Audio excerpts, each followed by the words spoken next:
رسول اللہ صلی اللہ علیہ وآلہ وسلم نے فرمایا، اللہ تعالیٰ فرماتے ہیں، اے آدم کے بیٹے، جب تک تو مجھ سے دعائیں کرتا رہے گا اور مجھ سے اپنی امیدیں اور توقعات وابستہ رکھے گا،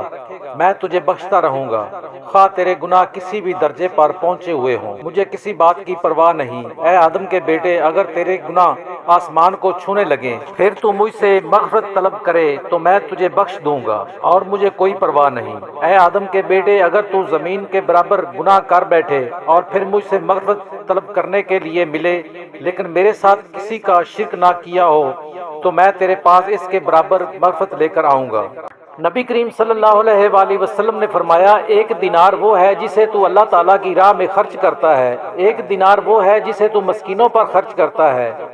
ایک وہ دینار ہے جسے تو اپنے اہل و عیال پر خرچ کرتا ہے، ان سب میں سے اجر کے لحاظ سے وہ دینار بڑھ کر ہے جسے تو اپنے اہل و عیال پر خرچ کرتا ہے۔ نبی کریم صلی اللہ علیہ وآلہ وسلم نے فرمایا، تم میں سے کسی شخص کے لیے یہ بہتر ہے کہ اس کے سر میں لوہے کی کیل ٹھونک دی جائے بجائے اس کے کہ وہ کسی نامحرم کو چھوئے۔